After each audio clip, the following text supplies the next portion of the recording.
The dust settled on the horizon as Marcus Blackwood stood on his porch, squinting at the impossible sight before him. A woman walked toward his ranch, but she wasn't like any woman he'd ever seen. She stood at least 15 feet tall, her shadow stretching across his property like a dark blanket. Her wedding dress, torn and mudded, dragged behind her in the desert sand.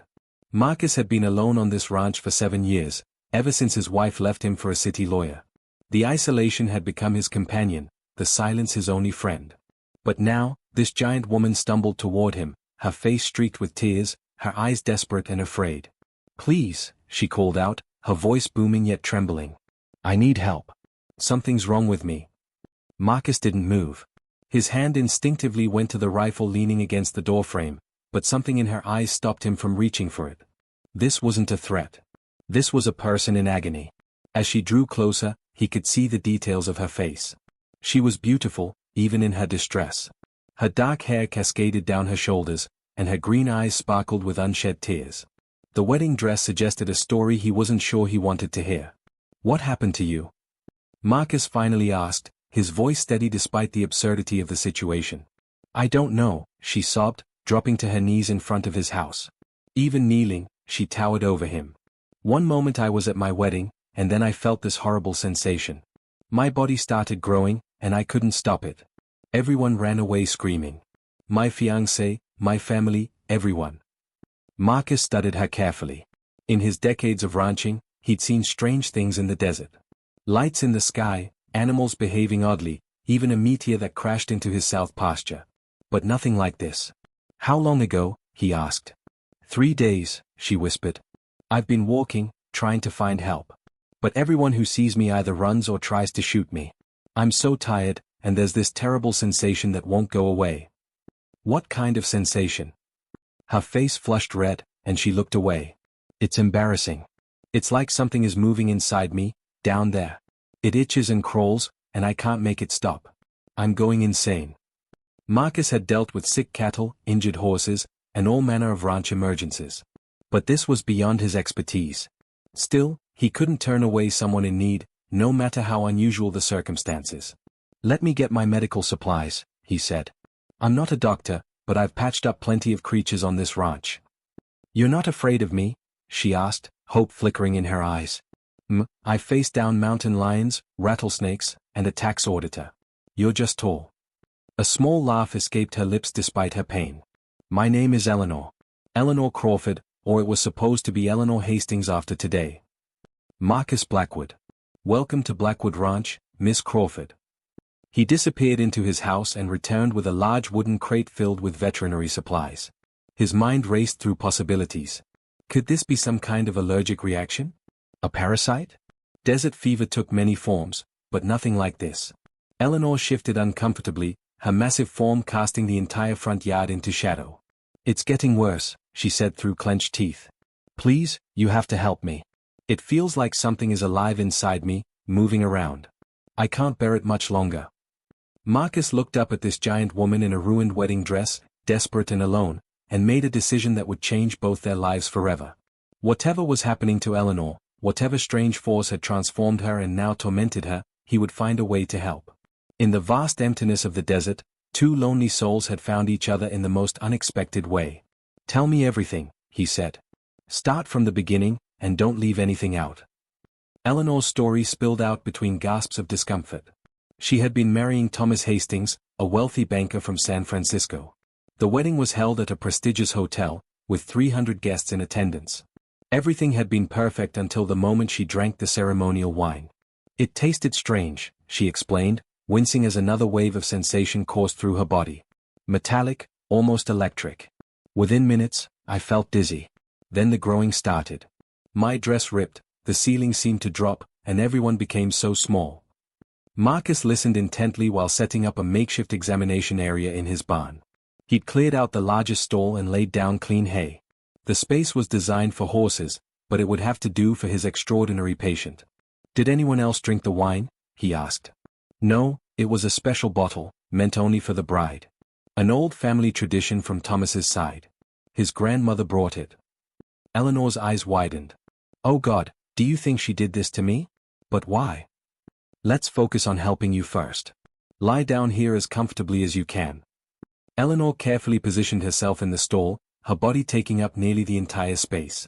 The barn creaked under her weight, but the structure held. Marcus had built it solid, designed to withstand desert storms and heavy loads. Now, about this sensation you're feeling. Can you describe it more specifically? Eleanor's face burned with embarrassment. It's in my private area. Like insects crawling, or tiny fingers moving. Sometimes it inches deeper, and I feel like I'm going to lose my mind. I've tried everything, washing, scratching, but nothing helps. It just gets worse. Marcus maintained a professional demeanor, though his mind reeled with possibilities. He dealt with parasites in livestock before. Desert mites, bot flies, even the occasional scorpion that found its way into uncomfortable places. But on a human, especially one who had inexplicably grown to giant proportions, the rules seemed different. I'm going to need to examine you, he said gently. I know this is uncomfortable, but if there's something there, we need to identify it. Eleanor nodded, tears streaming down her face. Please, just make it stop. I don't care about dignity anymore. I just want relief. Marcus prepared his supplies. He had magnifying glasses, tweezers, various antiseptics, and a strong lantern for light. His hands were steady, years of delicate work with animals having trained him well. But as he began the examination, what he discovered made his blood run cold. There were indeed things moving inside Eleanor. Tiny crystalline structures, no bigger than grains of sand, but alive in some incomprehensible way. They glowed faintly with an otherworldly blue light, pulsing and shifting. When Marcus touched one with his tweezers, it retreated deeper into Eleanor's tissue. What is it? Eleanor asked desperately. What do you see? I'm not sure, Marcus admitted. They look like crystals, but they're moving like they're alive. I've never seen anything like this before. He worked carefully, trying to extract one of the structures. Each time he got close, they would burrow deeper, as if they were aware of his attempts. Eleanor writhed in discomfort, her giant body making the barn shake. This is connected to your growth, Marcus said thoughtfully. Whatever these things are, they're not just causing discomfort. They're changing you at a fundamental level. Can you remove them? Eleanor begged. I'm trying, but they're smart. They're avoiding my tools. Marcus paused, considering his options. There might be another way. If these things respond to stimulus, maybe we can draw them out instead of extracting them. How? Marcus felt his face grow warm. What he was about to suggest was highly inappropriate, but desperate times called for desperate measures. The human body has natural responses that cause increased blood flow and sensitivity in certain areas. If we can trigger that response, these crystals might migrate to where the activity is strongest. Eleanor understood immediately. You mean stimulation? It's just a medical procedure, Marcus said quickly. I've done similar things with animals to help with difficult births or to remove foreign objects. This would be no different. I don't care what you call it, Eleanor said firmly. Just do whatever you need to do. I can't live like this anymore. Marcus nodded and began preparing. He mixed a special oil he used for livestock, one that was gentle but effective. His approach would be clinical, professional, focused solely on solving the medical crisis before him. But as he worked, he couldn't help but notice that Eleanor, despite her size and her suffering, was still very much a woman. And he was still very much a man who had been alone for far too long. The barn filled with an almost unbearable tension as Marcus began the procedure. His hands trembled slightly, not from fear but from the weight of what he was attempting. Eleanor lay before him, her giant form vulnerable and exposed, trusting him completely with her well-being. Tell me if anything feels wrong, Marcus instructed, his voice steady and professional. Or if the sensations change in any way. Eleanor nodded, her breathing already quick and shallow from anxiety. Just please hurry. I don't know how much more I can take. Marcus applied the oil with careful, methodical movements. His years of veterinary work had taught him patience and precision, skills that proved invaluable now. He could see the crystalline structures beneath Eleanor's skin, glowing brighter as he worked, responding to the increased blood flow and sensitivity he was creating. It's working, he murmured. They're moving toward the surface. Eleanor gasped, her back arching involuntarily. Oh God, I can feel them. It's intense, but different now. Not painful, just overwhelming. The crystals began to migrate, drawn to the stimulus like moths to flame. Marcus watched in fascination as they clustered together, forming intricate patterns beneath the skin. Their blue glow pulsed in rhythm with Eleanor's heartbeat, creating an almost hypnotic display. "Stay with me," Marcus said softly. "We're making progress." But something unexpected was happening. As the crystals congregated, Eleanor's body began to shrink. Slowly at first, then more rapidly. Marcus pulled back, alarmed, but Eleanor reached out with a now smaller hand to stop him. "Don't stop," she pleaded. "Whatever you're doing, it's reversing the growth. Keep going." Marcus resumed his work with renewed focus. The connection was clear now. The crystals had caused Eleanor's transformation, and by drawing them out, he was undoing their effects. But he had to be careful. Too fast, and the reversal might cause harm. Too slow, and the crystals might scatter again. Minutes stretched into an hour as Marcus maintained his steady rhythm. Eleanor's responses grew stronger, her body writhing with sensations she'd never experienced. The combination of relief from the crawling torment and the intensity of the treatment itself created a perfect storm of feeling. "Marcus," she gasped, her voice now more normal in pitch and volume.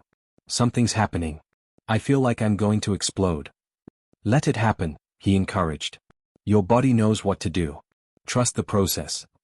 Eleanor's back arched one final time, and her body shuddered with powerful contractions. The crystals suddenly emerged all at once, expelled from her body in a cascade of blue light. They fell to the hay like tiny stars, glowing briefly before fading to inert glass. The transformation was complete. Eleanor now lay before Marcus at a normal human size, roughly 5 feet 6 inches tall. Her wedding dress, which had been stretched to impossible proportions, now hung loosely around her like a tent. She was exhausted, covered in sweat, but her eyes shone with relief and gratitude. "It's over," she whispered. "It's finally over." Marcus collapsed beside her, equally spent from the ordeal. His hands ached, his back was sore, and his mind struggled to process what had just happened. He'd helped countless animals through difficult situations, but nothing had prepared him for this. "How do you feel?" he asked after a long moment of silence. Eleanor laughed, a sound of pure joy mixed with disbelief. "Normal.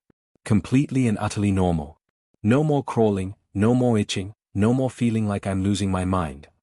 She turned to look at him, her eyes glistening with tears. "You saved me.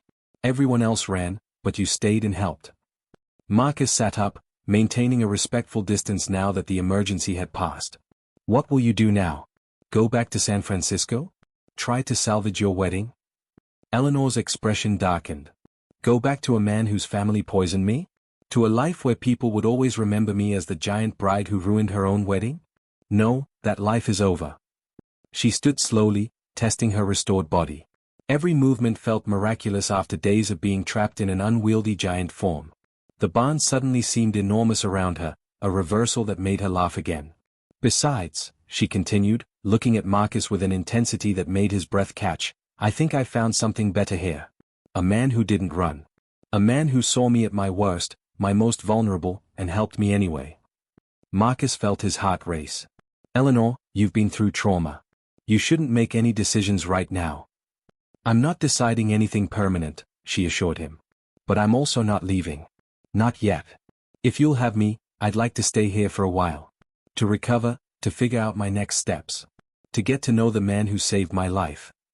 3 days had passed since Eleanor's return to normal size. She'd settled into the ranch's guest room, a modest space that Marcus had hurriedly cleaned and prepared. During those days, an unexpected partnership had formed between the lonely rancher and the former giant bride.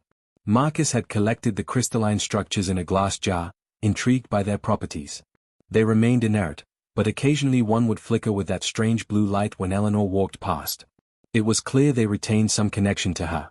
"We need to understand what happened," Eleanor said over breakfast. She'd borrowed some of Marcus's old shirts and jeans, rolling up the sleeves and cuffs to fit her smaller frame. If Thomas's grandmother did this deliberately, she might try again. Or do it to someone else. Marcus nodded, sipping his coffee. "I've been thinking about that. Those crystals aren't natural. Someone created them, engineered them for a specific purpose. The question is why?" Eleanor pulled out her phone, which had miraculously survived the transformation in her dress pocket. "I've been researching the Hastings family. Thomas's grandmother, Miriam Hastings, has a fascinating background. She was a chemist before she married into wealth. Worked for several pharmaceutical companies in the 1950s. During the height of experimental drug research, Marcus added. They were testing all sorts of things back then, not all of it legal or ethical. Exactly. And here's the interesting part. Miriam had a daughter before Thomas's father. A girl named Sarah who died under mysterious circumstances at age 20. Right before she was supposed to get married. The implications hung heavy in the air. Marcus set down his coffee cup, his expression grim. You think Miriam has done this before? I think Miriam doesn't want anyone marrying into her family, Eleanor said. Think about it. Thomas is 35 and has never been married. He told me he'd been engaged twice before, but both times the women disappeared right before the wedding. He said they got cold feet and ran off. But maybe they didn't run off, Marcus finished. Maybe they grew into giants and fled in terror, unable to return to their normal lives. Eleanor shuddered. We have to warn people. We have to stop her. First, we need proof.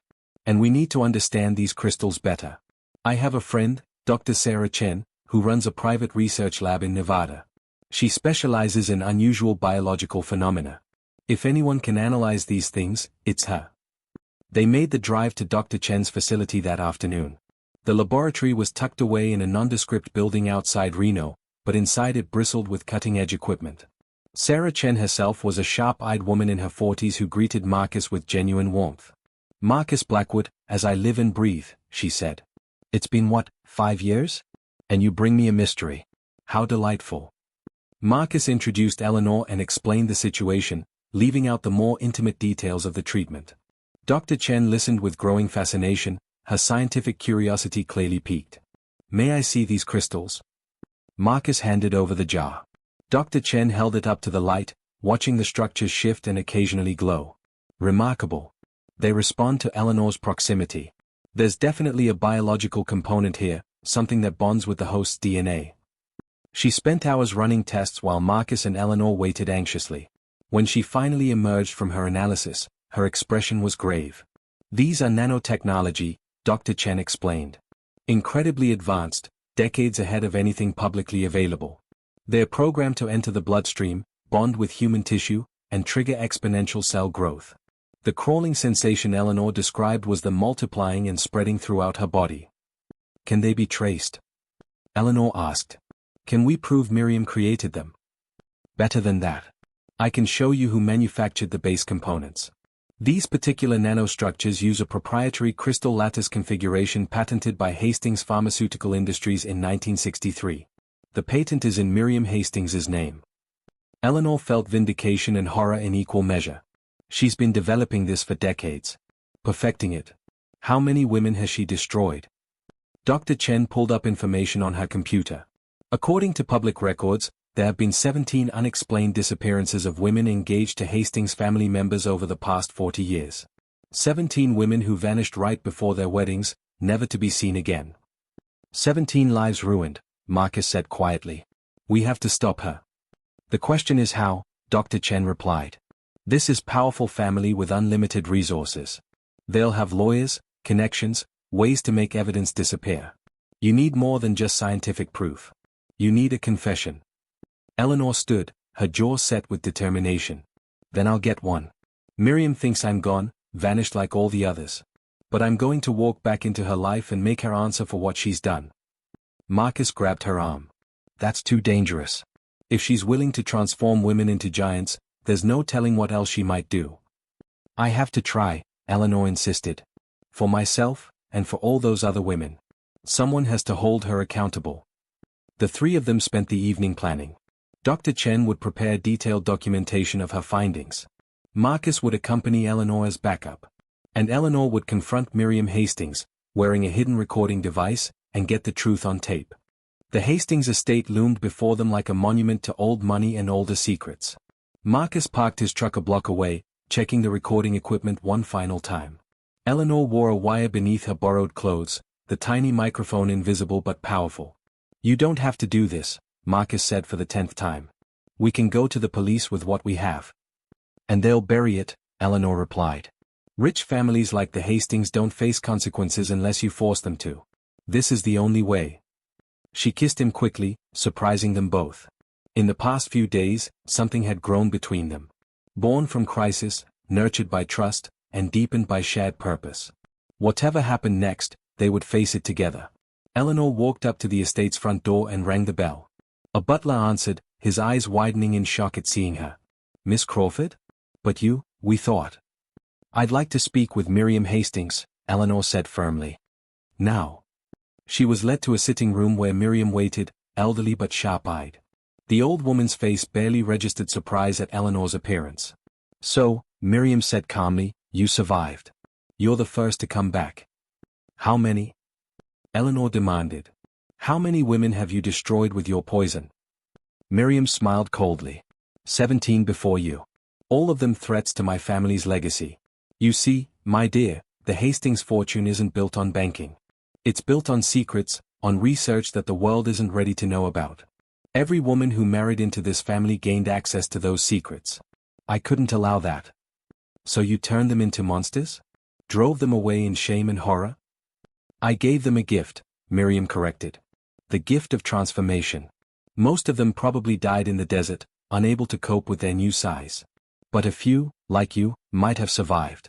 Might be living somewhere, hidden away from a world that would never accept them. She leaned forward. Tell me, how did you change back? Eleanor felt Marcus's presence outside, listening through the wire. This was the moment they needed. A rancher helped me, Eleanor said. He removed the crystals you put in me. The nanotechnology you've been perfecting for decades. Miriam's eyes narrowed. Impressive. And dangerous. If you could reverse the process, others might too. That makes you a loose end, my dear. The old woman pulled a small device from her pocket. I always prepare for contingencies. This releases an airborne version of the compound. In moments, you'll begin growing again. But this time, there's no reversal. You'll grow until your body can't sustain itself anymore. She pressed the button. Gas hissed into the room. Eleanor felt panic rising, but then Marcus burst through the door, gas mask in place. He'd been listening, had anticipated this exact scenario. He threw another mask to Eleanor while Dr. Chen appeared behind him with a fire extinguisher, spraying the gas and dispersing it. It's over, Miriam, Marcus said, his voice muffled by the mask. Everything you said was recorded. The police are already on their way. Dr. Chen has documented evidence of your crimes. Miriam Hastings sat back in her chair, seemingly unconcerned. You think the police can touch me? My family owns this town, owns half the state. This evidence will disappear. I'll disappear. And you'll spend the rest of your lives looking over your shoulders. But Eleanor smiled. We didn't just call the local police. We called the FBI. Federal crimes, Miriam. Attempted murder across state lines. Illegal human experimentation. The Hastings fortune might protect you from local consequences, but not from this. Sirens wailed in the distance, growing closer. Miriam's composure finally cracked, years of calculated cruelty collapsing into desperate rage. You've destroyed everything, she hissed. Decades of work, of protecting my family's legacy. You destroyed yourself, Eleanor replied. And 17 innocent women along the way. The arrests happened quickly. Federal agents swarmed the estate, securing evidence and taking Miriam into custody. Over the following weeks, more evidence emerged. Bank accounts linked to shell companies. Laboratory facilities hidden on Hastings properties. And most heartbreaking, the remains of several women found in the desert, their bodies grown too large to sustain life. The trial was sensational, dominating news cycles for months. Miriam Hastings was convicted on multiple counts of murder, attempted murder, and illegal human experimentation. The Hastings fortune was dismantled, parceled out to victims' families and used to establish a foundation for ethical scientific research. Eleanor and Marcus returned to the ranch, their lives forever changed by their bizarre encounter. Eleanor used her settlement from the Hastings estate to help Marcus expand the ranch, turning it into a sanctuary for rescued animals and a place where people could come to heal from trauma. They married exactly 1 year after the day Eleanor had first stumbled onto Marcus's property. A small ceremony, just close friends and Dr. Chen. Eleanor wore a simple dress, and Marcus wore his best shirt. No family traditions, no ceremonial wine, just two people who had found each other in the most extraordinary circumstances. As they stood together under the desert stars, Eleanor reflected on her journey. From giant bride to survivor to advocate for victims of scientific abuse. The crawling sensation that had tormented her was gone, but the memory remained, a reminder of how quickly life could change, how vulnerable people could be, and how important it was to stand up against cruelty. Marcus pulled her close, and Eleanor felt completely, perfectly normal. Not giant, not transformed, just herself. A woman who had survived the impossible and found love in the aftermath. The ranch stretched around them, peaceful and welcoming, a place where broken things could heal and new beginnings could take root. Their story became legend in the scientific community, a cautionary tale about ethics and unchecked power. But to Eleanor and Marcus, it was simply their story. Strange, frightening, and ultimately beautiful. A reminder that sometimes salvation comes from the most unexpected places, and sometimes love finds you when you're at your lowest, lifting you back to normal, back to life, back to hope. The end.